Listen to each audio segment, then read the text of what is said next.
ತಾಯಿ ಮಗಳಿಂದ ಗ್ರಾಮಸ್ಥರಿಗೆ ಮಕ್ಮಲ್ ಟೋಪಿ ಹಾಕಲಾಗಿದೆ. ಅಕ್ಕಪಕ್ಕದವರನ್ನೇ ನಂಬಿಸಿ ನಾಮ ಹಾಕಿದೆ ಈ ಜೋಡಿ. ತಾಯಿ ವಿಜಯಮ್ಮ, ಪುತ್ರಿ ದಿವ್ಯಾ ವಂಚನೆ ಮಾಡಿದ್ದಾರೆ ಎನ್ನುವುದರ ಡೀಟೇಲ್ ಸಿಗ್ತಾ ಇದೆ. ಲಕ್ಷ ಲಕ್ಷ ವಂಚಿಸಿ ರಾತ್ರೋರಾತ್ರಿ ಮನೆ ಬಿಟ್ಟು ಪರಾರಿಯಾಗಿದ್ದಾರೆ. ತಲೆಮರೆಸಿಕೊಂಡಿರುವ ತಾಯಿ ಮಗಳಿಗಾಗಿ ಪತ್ತೆಗಾಗಿ ಫ್ಲೆಕ್ಸ್ ಚಳವಳಿ ಕೂಡ ಆರಂಭ ಆಗಿದೆ ಅಂತೆ. ಮಂಡ್ಯದ ಪ್ರಮುಖ ವೃತ್ತಗಳಲ್ಲಿ ಫ್ಲೆಕ್ಸ್ ಅಳವಡಿಸಲಾಗಿದೆ. ಮಂಡ್ಯದ ಹೊಸಹಳ್ಳಿ ಬಡಾವಣೆಯಲ್ಲಿ ಆಗಿರುವಂತಹ ಘಟನೆ ಇದು. ಹೊಸಹಳ್ಳಿ ಬಡಾವಣೆಯ 5ನೇ ಕ್ರಾಸ್ನಲ್ಲಿ ವಾಸ ಮಾಡ್ತಿದ್ದಂತೆ ಈ ಕುಟುಂಬ, ತಾಯಿ ಮತ್ತು ಮಗಳು ಅಕ್ಕಪಕ್ಕದವರಿಗೆ ನಂಬಿಸಿ ಪಂಗನಾಮ ಹಾಕಿರುವಂತಹ ಸ್ಟೋರಿ ಇದು. ಸಾವಿರ ಅಲ್ಲ, ಲಕ್ಷ ಲಕ್ಷ ವಂಚನೆ ಮಾಡಿರುವಂತಹ ಗಂಭೀರ ಆರೋಪ. ಇವ್ರನ್ನ ಹುಡುಕಿ ಕೊಡಬೇಕು ಅನ್ನೋ ನಿಟ್ಟಿನಲ್ಲಿ ಗ್ರಾಮಸ್ಥರು ಫ್ಲೆಕ್ಸ್ಗಳನ್ನು ಅಳವಡಿಸಿದ್ದಾರೆ. ಆ ದೃಶ್ಯವನ್ನು ಕೂಡ ಗಮನಿಸ್ತಾ ಇದ್ವಿ. ತಾಯಿ ಮಗಳ ಫೋಟೋ, ಆ ಫ್ಲೆಕ್ಸ್. ವಿಜಯಮ್ಮ ಮತ್ತು ದಿವ್ಯಾ ಇಬ್ಬರು ಕೂಡ ವಂಚನೆ ಮಾಡಿದ್ದಾರೆ. ದುಡ್ಡು ಕಳ್ಕೊಂಡಿರುವಂತಹ ಗ್ರಾಮಸ್ಥರು ಆಕ್ರೋಶ ಹೊರ ಹಾಕ್ತಿದ್ದಾರೆ. ಬಾಗಿಲು ತಗ್ಸ್ಬಿಟ್ಟು ಒಳಗಡೆ ಡಾಕ್ಯುಮೆಂಟ್ಸ್ ಏನಿವೆ ತಗೊಂಡು ಫೋರ್ಜರಿ ಮಾಡಿರೋಲ್ಲ. ನಾವು ಈಗ ಅದನ್ನು ತೆಗೆದು ಈಚೆಗೆ ಅವರಿಗೆ ಕಂಪ್ಲೇಂಟ್ ಮಾಡಿಕೊಡ್ಬೇಕು. ಕಂಪ್ಲೇಂಟ್ ಯಾವಾಗ ಕೊಟ್ಟಿದ್ದಾರೆ? ಕಂಪ್ಲೇಂಟ್ ಕೊಟ್ಟು ಆಲೆ ಒಂದು ವಾರ ಆಯಿತು ಕೊಟ್ಟು. ಮಾಸ್ಟರ್ಗಳು ಅಂತಿರಲ್ಲ, ಯಾವ ಮಾಸ್ಟರ್ಗಳು ಅವ್ರು? ಯಾವ ಸ್ಕೂಲ್ನವರು? ಸ್ಕೂಲ್ನವರೆಲ್ಲ, ಎಲ್ಲ ಸಂಘದವರು. ಬಂಧನ, ಸೂರ್ಯೋದಯ, ಯಾವ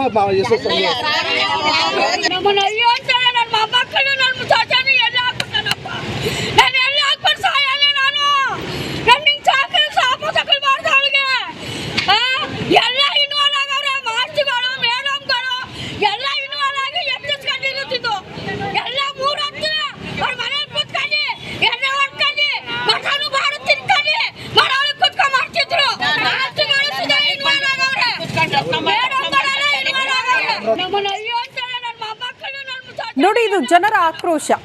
ಪಾಪ ಸಾಲ ಸೋಲ ಮಾಡಿ ಬಂದಿರುವಂತಹ ದುಡ್ಡನ್ನ ಇಲ್ಲಿ ಕಟ್ಟಿದ್ರಂತೆ, ಬಟ್ ಅದನ್ನೇ ಈಗ ಎಗರಿಸ್ಕೊಂಡು ಹೋಗಿದ್ದಾರೆ ತಾಯಿ ಮತ್ತು ಮಗಳು. ಈ ಸಂಘಗಳಲ್ಲಿ ಇದ್ದಂತ ಸದಸ್ಯರೇ ಮೋಸ ಮಾಡಿದ್ದಾರೆ ಎನ್ನುವಂತಹ ವಿಚಾರವನ್ನ ಗ್ರಾಮಸ್ಥರು ಇಲ್ಲಿ ಆಕ್ರೋಶವನ್ನ ಹೊರ ಹಾಕ್ತಿದ್ದಾರೆ. ಅದರಲ್ಲಿ ಪ್ರಮುಖ ತಾಯಿ ಮತ್ತು ಮಗಳು ಲಕ್ಷ ಲಕ್ಷ ವಂಚನೆ ಮಾಡಿ ಪರಾರಿಯಾಗಿದ್ದಾರೆ, ಮನೆ ಖಾಲಿ ಮಾಡ್ಕೊಂಡು ಹೋಗಿದ್ದಾರೆ ಅಂತ. ಒಂದು ವಾರ ಆಯಿತು ಕಂಪ್ಲೇಂಟ್ ಕೊಟ್ಟು, ಬಟ್ ಇಲ್ಲಿ ತನಕ ಅವರ ಪತ್ತೆ ಮಾತ್ರ ಆಗಿಲ್ಲ, ನಮ್ಮ ದುಡ್ಡು ಕೂಡ ವಾಪಸ್ ಬಂದಿಲ್ಲ ಅಂತ ಜನ ಆಕ್ರೋಶ ವ್ಯಕ್ತಪಡಿಸಿದ್ದಾರೆ. ಹಾಗಾಗಿ ಈಗ ಫ್ಲೆಕ್ಸ್ ಮೊರೆ ಹೋಗಿದ್ದಾರೆ. ಫ್ಲೆಕ್ಸ್ಗಳನ್ನು ಅಳವಡಿಸಿದ್ದಾರೆ ಗ್ರಾಮದ ತುಂಬೆಲ್ಲ. ತಾಯಿ ಮಗಳು ಮತ್ತು ನಾಪತ್ತೆಯಾಗಿದ್ದಾರೆ. ಕೋಟಿ ಕೋಟಿ ವಂಚನೆ ಆಗಿದೆ, ದಯವಿಟ್ಟು ಇವ್ರನ್ನ ಹುಡುಕಿ ಕೊಡಿ ಅಂತ ಒಂದಷ್ಟು ಫ್ಲೆಕ್ಸ್ಗಳನ್ನು ಗ್ರಾಮದಲ್ಲಿ ಅಳವಡಿಸಿರುವ ದೃಶ್ಯ.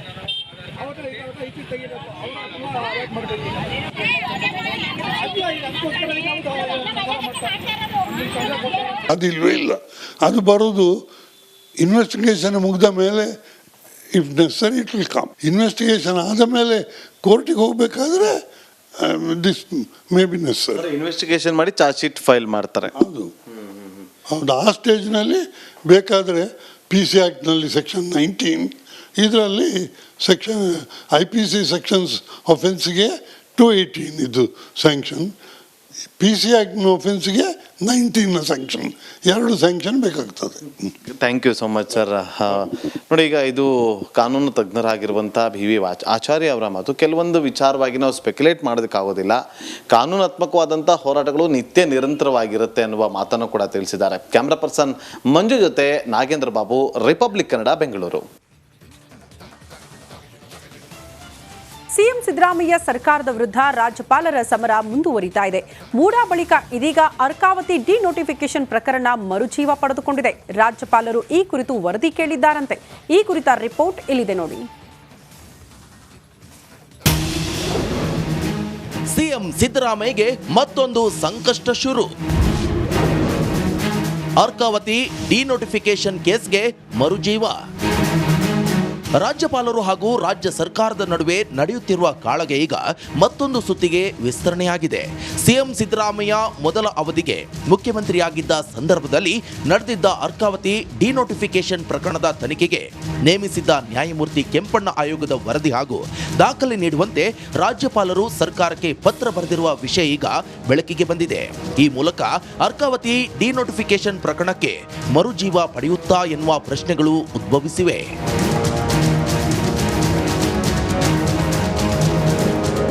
ಸಿದ್ದರಾಮಯ್ಯ ಹಿಂದೆ ಮುಖ್ಯಮಂತ್ರಿಯಾಗಿದ್ದಾಗ ರೀಡು ಹೆಸರಿನಲ್ಲಿ ಅರ್ಕಾವತಿ ಬಡಾವಣೆಯ ಭೂಮಿ ಡಿನೋಟಿಫಿಕೇಶನ್ ಮಾಡಿದ್ದಾರೆ ಎಂಬ ಆರೋಪ ಇತ್ತು.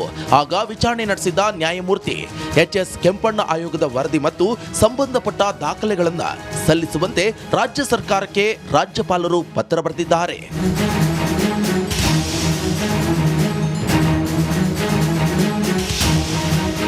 ಮುಖ್ಯಮಂತ್ರಿ ವಿರುದ್ಧ ಬಿಜೆಪಿ ವಿಧಾನ ಪರಿಷತ್ ಸದಸ್ಯ ಸಿಟಿ ರವಿ ಬರೆದಿದ್ದ ಪತ್ರ ಆಧರಿಸಿ ರಾಜ್ಯಪಾಲರು ಈ ದಾಖಲೆ ಕೇಳಿದ್ದಾರೆ ಎನ್ನಲಾಗಿದೆ.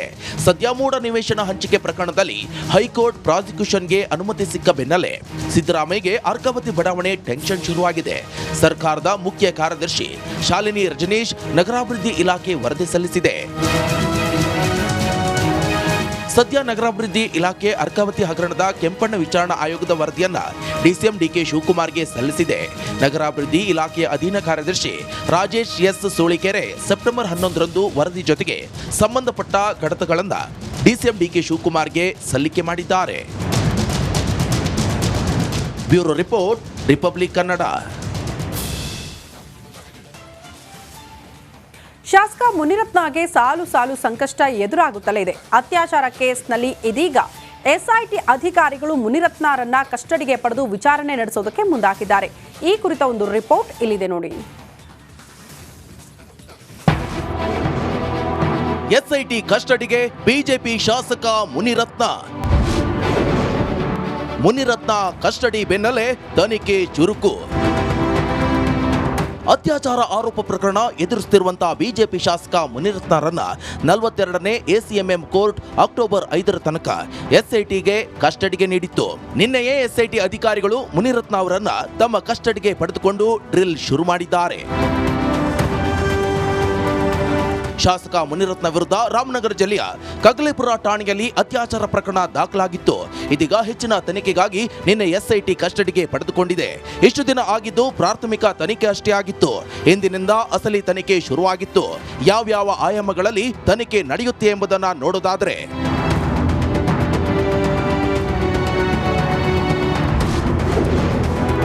ಎಸ್ಐಟಿ ತನಿಖೆ ಹೇಗಿರುತ್ತೆ? ಮೊದಲು ಆರೋಪಿ ಹೇಳಿಕೆ ದಾಖಲಿಸಿಕೊಳ್ಳಲಿರುವ ಎಸ್ಐಟಿ ಅಧಿಕಾರಿಗಳು ಬಳಿಕ ಸ್ಥಳ ಮಹಜರು ನಡೆಸಲಿದ್ದಾರೆ. ಸಂತ್ರಸ್ತೆಯನ್ನ ಮುನಿರತ್ನ ಎದುರು ನಿಲ್ಲಿಸಿ ಗುರುತು ಪತ್ತೆ ಪ್ರಕ್ರಿಯೆ ನಡೆಸಲಿದ್ದಾರೆ.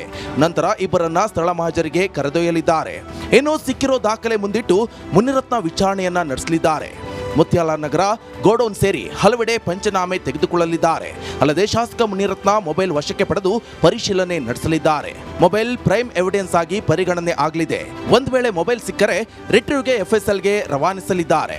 ಇನ್ನು ಅತ್ಯಾಚಾರ ಕೇಸ್ ಸಂಬಂಧ ಮುನಿರತ್ನ ಮೆಡಿಕಲ್ ಟೆಸ್ಟ್ ಕೂಡ ಮಾಡುವ ಸಾಧ್ಯತೆ ಇದೆ. ಇನ್ನು ಅತ್ಯಾಚಾರಕ್ಕೆ ಸಂಬಂಧ ಮುನಿರತ್ನಗೆ ಮೆಡಿಕಲ್ ಟೆಸ್ಟ್ ಕೂಡ ಮಾಡುವ ಸಾಧ್ಯತೆ ಇದೆ. ಸದ್ಯ ಬಿಜೆಪಿ ಶಾಸಕ ಮುನಿರತ್ನಗೆ ಸಾಲು ಸಾಲು ಸಂಕಷ್ಟಗಳು ಎದುರಾಗಿದ್ದು ಇದೀಗ ಪರಪ್ಪನ ಅಗ್ರಹಾರದಿಂದ ಎಸ್ಐಟಿ ವಿಚಾರಣೆ ಎದುರಿಸಲಿದ್ದಾರೆ. Dhruvaraj, crime bureau, republic Kannada.